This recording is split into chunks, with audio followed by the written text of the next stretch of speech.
I'm back. My last video got cut off, but I'm back. Anyways, if you didn't get a chance to catch it, I'm gonna leave it, even if it's half of it, and then we'll continue the rest on here. But we're talking all about engaging your senses in terms of creating a sacred home and creating a sacred interior design for your home by engaging your senses. And so I was telling you all before about how, really our homes have this sort of memory function, right? There really are places where we are building, creating, recording so many memories of our life, of our parents, of our journey, right? I was sharing before how just a simple smell can trigger so many memories of your childhood. But strangely enough, what I really believe is that our homes are places where we are remembering who we are.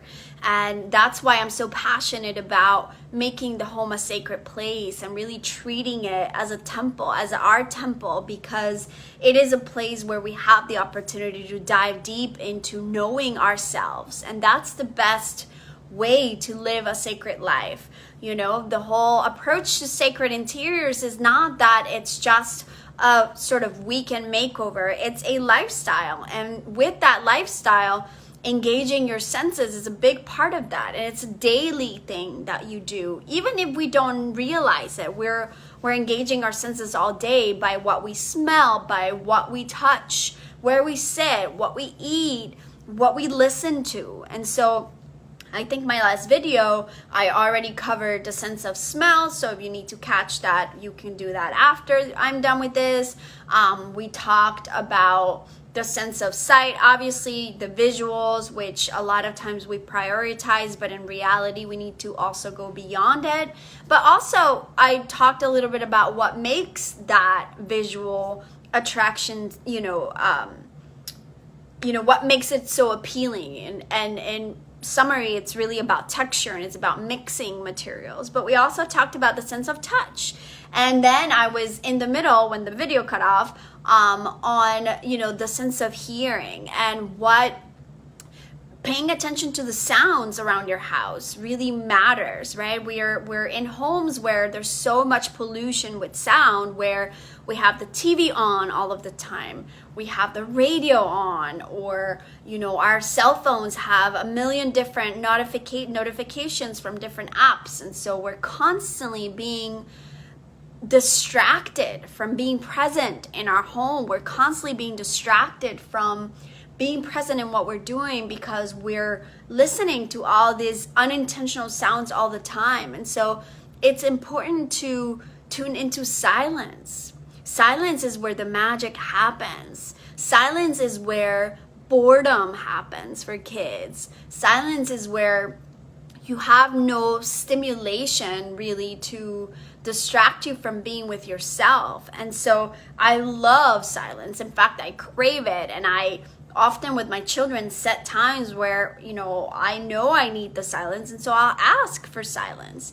And so that's important to me, but not everyone is the same way. And so even if you do feel like you need some sort of sound, pay attention to what that is. I was sharing, I love using mantras and high vibrational music.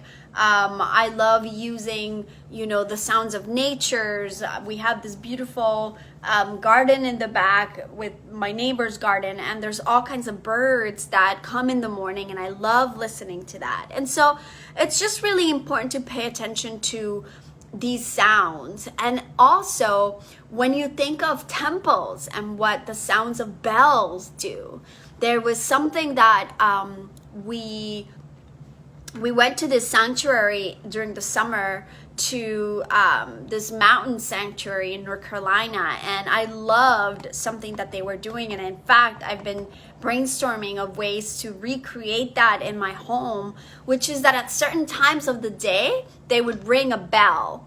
I believe it was like every 3 hours or so, and they would ring a bell just like you would in a church, and they called it a gratitude bell. And the gratitude bell was, it's just for a couple of seconds they would ring it, and it was really a call to stop, to pause throughout the day, no matter what you were doing, and to simply like go within. And so different people would do it different ways. For me, it's like every time I would listen to the bell, I would like want to just close my eyes.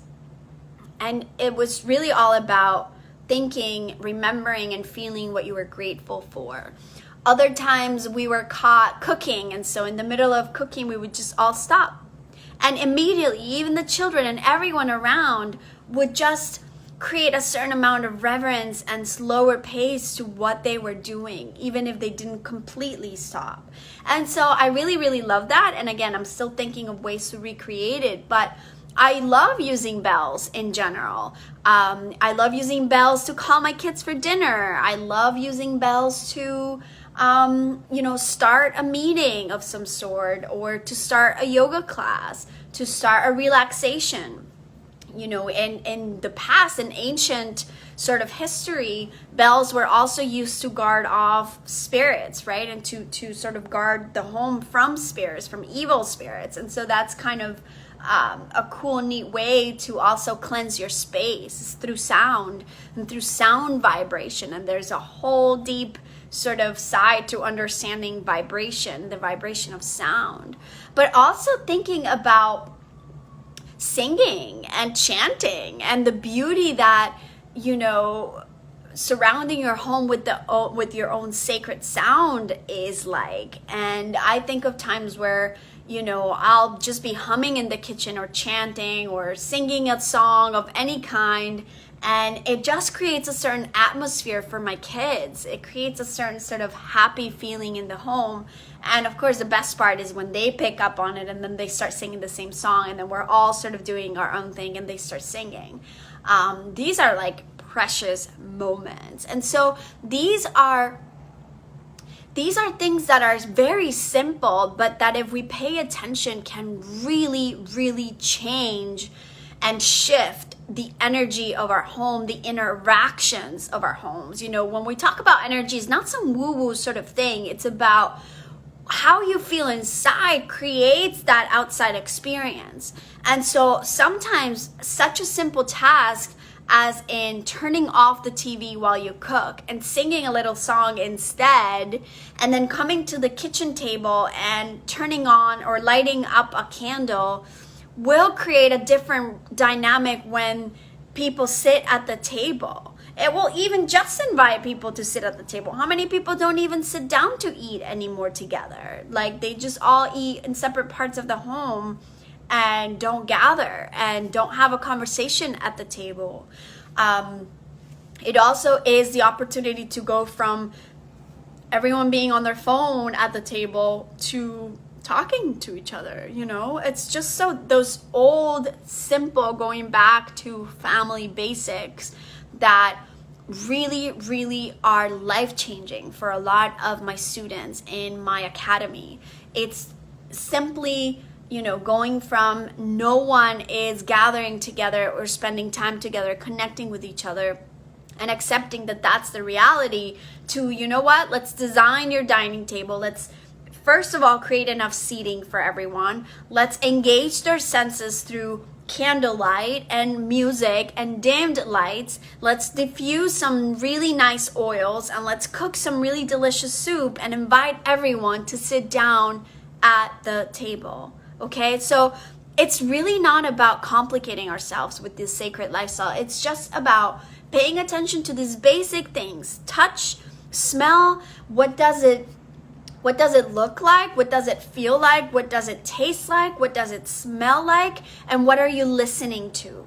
And so engaging all the senses is something that you don't need a ton of money for. It's not something you need to, have this concept of rich and luxurious sort of materials or anything like that. It's just about your day-to-day functions becoming more intentional.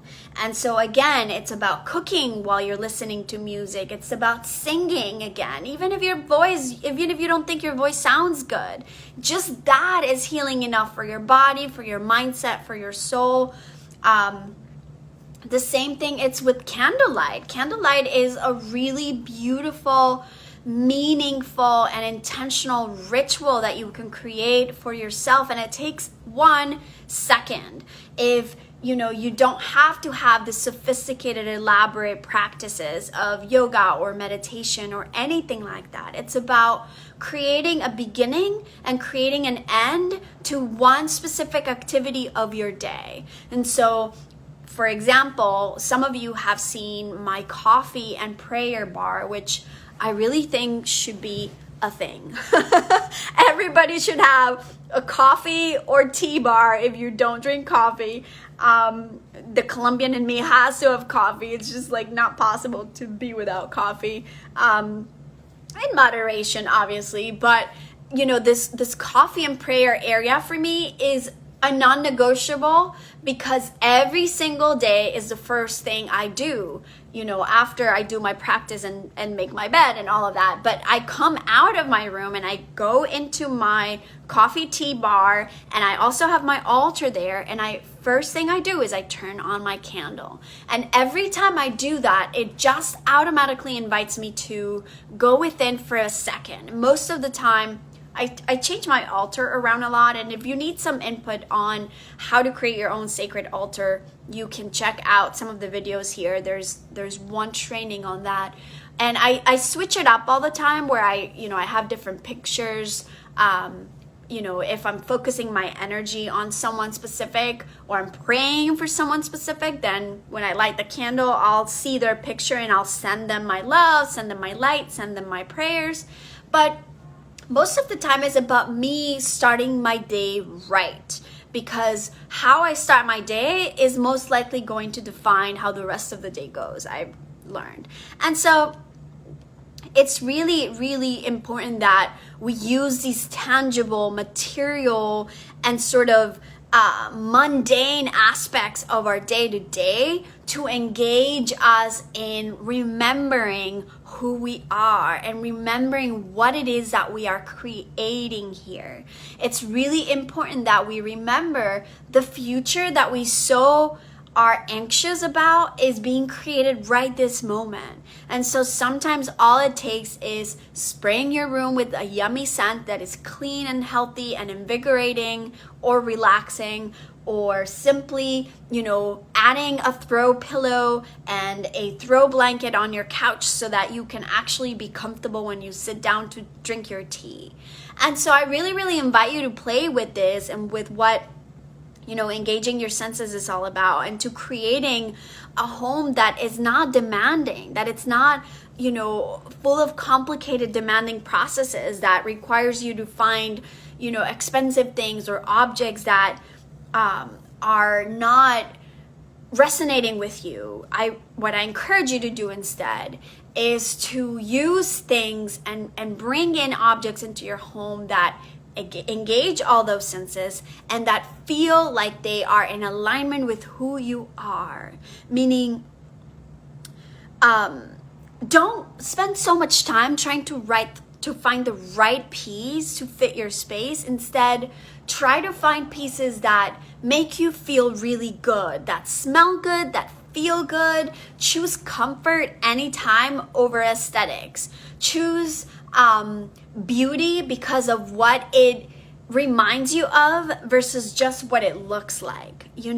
That's the deeper sort of sense. That's the deeper sense of sacredness in your home. And so it's important that you create that environment in that way to really get to the goal, to really get to the big aspect of sacredness, which is transforming your life from the inside out. But it's really helpful to use this outside environment first also to remind us of going within, because for many of us, the invitation to go within is not yet habit.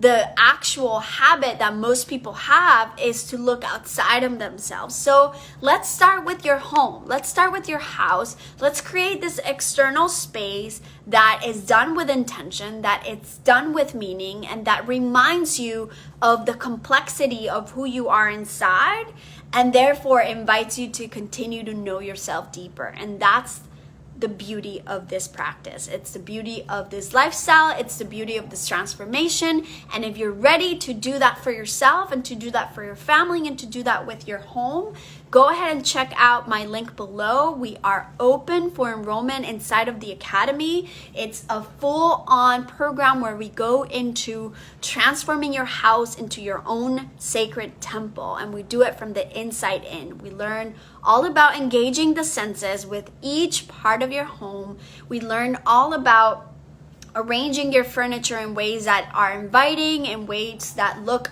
really amazing. We also learn about the psychology of color and how the colors that you're choosing for your home create certain moods and certain, certain feelings inside of you and in your mindset. But also we go into the energetics of your home. What areas of your home relate to your prosperity, to your wealth, to your sexuality, to your romance relationships, to your family, your inner child, your creativity. All of these holistic kind of practices in one space. And then of course, as a bonus, which really is more than amazing, is you get your house to be designed in the way that a professional interior design would do, which would be me and my team. And we do that for you. It's the done for you aspect of my signature program. Is you do all of that inner work, and then when it comes to the actual shell that your house is, when it comes to the actual selection of these pieces, not only do you learn how to do it yourself, but we also do it for you in a way that you get to be really interactive with us, and you get to really customize your space to what it is that you want, for the visions, the intentions that you're creating for yourself and for your family. And that's how you actually get your house to be a space of sanctuary, and it becomes an oasis where you can actually relax into who you are. And so I'm super excited for all the new students that are gonna come in. I'm really excited for all of you who are learning the process already, and even for all of you who have graduated my program and are already really thinking about what's next, and are really ready also to dive deeper into what those transformational program techniques and strategies and embodiments were all about. And that's what I love. This week I shared with you all, real quick to wrap it up because my phone's about to die, that I checked in with one of my students from a year ago from the Academy. And it is so amazing when I get to check in with them after a while, because then I see not only what they've done with their home, which is fascinating. This particular client went from being completely full of clutter, where if you walked into her room, you could not see her bed because her bed was covered in all kinds of stuff, clothes, boxes. She would literally every night push things aside and sleep in this little piece or side of her bed. It's just complete chaos. And her room now is, in her own words, her favorite place to be. She cannot wait to come home from work. Whereas before, she found every excuse she could to not come home. She loves her room. She loves the sacred, quiet space she has designed. And not only that, she also worked at creating these intentions, crystal clear intentions and visions of what she wanted in a romantic partner, because she was single for a long time, and she now has a boyfriend she loves having over, and they've created this beautiful kind of sanctuary for them to have these romantic evenings in, where they get to meditate and spend time together and watch TV and just do all these different things that she had been dreaming of for so long and didn't think she could.